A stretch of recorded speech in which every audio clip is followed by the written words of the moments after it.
Now when taking the cam cap off, these are torqued down to a specific torque. You have a look in your manual, find out what those are. But you do want to loosen them up in a crisscross pattern evenly, especially if you have a multi-lobe cam like this, because they could be stuck in a different position, and if you loosen the tension up on one side and not the other, you will snap the cam or snap the cap. And these caps are machined to this head, so if you break that cap, you have to pretty much buy a whole new head. Some people will sell you the caps and not the head. It is not recommended because they will not match up. They will fit, but they will not match up perfectly. Okay, because they actually make that and drill it and do some other machining stuff. But yeah, they will. Factory will not sell you the caps. Somebody off eBay might sell you the caps. They shouldn't, but they might. But that was just FYI. When you are pulling these off, one comes off of the right, one comes off on the left. And as you can see, the intake point, the arrow just shows you direction of how it goes on. Be careful when you're pulling them off. There's a retainer on both of them that rides right there. If you're not careful, you can accidentally pull it off. It'll stay in there sometimes and maybe drop down inside the motor. What I tell people is take a rag, stuff it down in there, up under there real good, so in case it does drop, it just falls on top of the rag and you should be golden. Cam chain is loose. Oh no, it's snapped back on.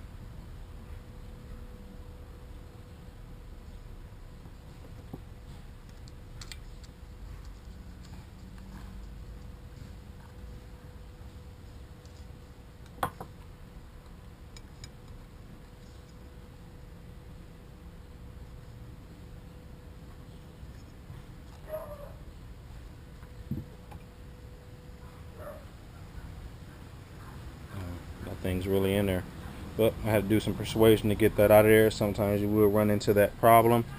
After I get it out, I'll let you guys know what the problem was. Okay, the cam came out. As some people probably were watching, the cam was not in top dead center. You know, it was basically sitting down like that, and this decompression rod was still sitting on the actual cam, on the actual rocker right here. So it was sitting in this position, and it needed to be sitting in that position. I'm not going to stick it all the way back in there, but yeah, it's supposed to be sitting like that. Basically with those two hashtags right there. You got one, you got two. It's supposed to be kind of lined up like that. The cam was kind of looking like that, and it would have just slid on out. It was kind of like that right there. It was putting pressure. So that's why I say, if you're gonna do them, set them at top dead center, relieve all the pressure, and it'll just slide right on out of there. And if you're gonna be checking valves, you will take measurements first, follow your manual and all that, but you have your intake tappets up under here, your shims up under here, and your exhaust shims right there. Exhaust is real easy to get to. Bam, lift it up, there they go. The intake, you have to take these buckets off, and you'll see them inside the bucket. Another story though, we're not going to be doing all that. Cams are out. We're about to take cylinder head off.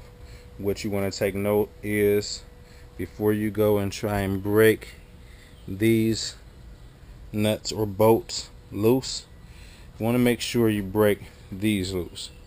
Just remember, this is holding a lot of pressure down, so you don't want to remove these strong nuts or bolts and then try and leave all the pressure on these small ones, because there's nothing on the other side.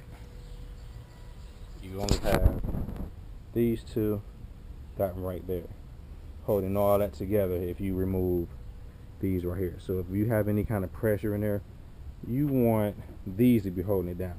So remove the small ones first, then work yourself on the big ones. And just like we did with the cam caps, you want to do it in crisscross pattern, evenly at a time coming out. Putting it back together, look inside your manual again, get all the specs, because there is a specified torque for each one. Some actually tell you to replace these bolts if they are bolts, because they are stretch bolts. But if they're nuts, just go by the manual to see what they recommend. I strongly tell people that. So come back and I'll have all this taken apart and we can see what the piston looks like. Okay, head came off pretty clean. As you can see, Hondas are nuts. Didn't mean it like that, but yeah, Honda uses nuts, and the bolts actually stay in there. The studs actually stay in there, which is okay because you don't have to replace the studs. I don't know what Honda recommends as far as replacing the nuts. I doubt if you would have to, because you didn't actually take the studs out. But it kind of sucks with these because in bike, I don't know how much clearance you would have to actually lift the head off. So that might kind of suck. You might have just enough clearance and have to play with it to get it on. So out of the bike, you know, it's okay. But in bike, I don't know how much. This right here slides on out.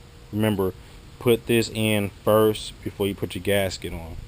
Otherwise, these little notches right here will be sitting on top of your gasket. So that goes in there, falls right in place on there, and it sits right there at the bottom.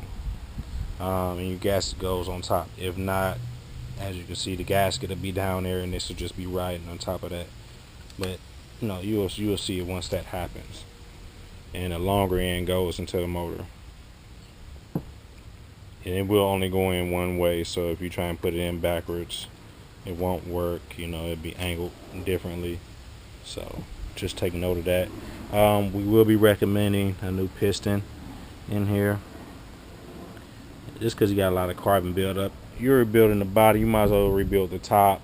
The head doesn't have any damage. I just put the spark plug back in so I wouldn't lose it, but the head hasn't had any damage. Just clean it up a little bit, get some of that carbon off of it, but it looks pretty good. I'll take some measurements of it later on.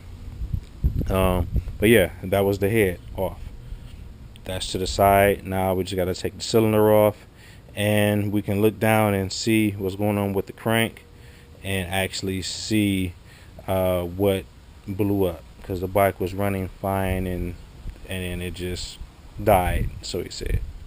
So yeah, get that done in a minute. Okay, cylinder is off. You can still see fresh home marks in there, but you also see a little rubbing. That's the front, that's the back. See a little rubbing in. I don't know if you can see it. Sorry if the angles are a little off. I just want to make note I am using the GoPro to make this video. I'll have a real camera soon to make better videos. But it was an aftermarket piston like Wisco. Has the black marks. Could be Numera. Really not sure. But yeah, check the crank out though. I mean, you know, yeah, that bearing is just toast in there. It's done. No movement whatsoever. I mean, it was just slow kicking. Yeah, so that's what you call a locked. So yeah, I'm gonna be recommending him a new piston, new crank. Cam looks fine. Gonna take some measurements. Gonna take some measurements of the head. Yeah, but that was pretty much the top end, taking it apart. Next segment, we're going to be doing the bottom end. And hope y'all enjoy. Please remember, leave feedback, comments, anything I missed out, any questions, concerns, please leave them at the bottom. And appreciate it. Thanks for watching. Okay, I didn't get this on video. about taking the circlip out, because I had to use two hands. I couldn't really hold the camera to show you guys. But the circlip goes right in there. If you really don't know, you shouldn't be coming this far into your motor if you don't know how to get these out. I will show you how to put them in. Hopefully I'll have a camera stand and a right camera by that time happens. But this is the circlip. I'll just use the pick. Reach in there, got a hold of it, picked it out, put my rag down in there to make sure if it fell down I can recover it fairly easily. 4 strokes, basically they come out pretty easy. And if it was a 2-stroke, I'll have to use a puller or something I kind of like made up. To kind of like stick your pinky finger in there if it's small enough, kind of get it out. I'll use this 8 right here, stick it on the other side, kind of just push it on through, and fairly just comes out. Small freaking piston, but I mean makes a ton of power. Just keep note where your rings are, where the end gaps are at. Normally when you get another piston, they'll tell you how to set up the ring gaps and everything. As you can see, this piston that valve has been beating the crap out that piston. So that's something to look into. See what the exhaust valves are doing at. That's something I have to look at after I get everything measured up. Everything look visually good, but looking at that piston now, you can tell something was going on. Whether the exhaust valves set up too tight and you're just beating the shit out of it. But we'll get into that when I put up a video about measuring everything out. As of right now, just top in and bottom in. We'll come back to clutch removal the proper way and splitting the casing. While we're on this side, before I forget, you can actually remove your cam chain right now. While you're on this side, you won't have to come back later. That's basically just taking the 8mm and unbolting it. Unbolting this bracket right here, getting that off, and your cam chain just slides right on out with no problem.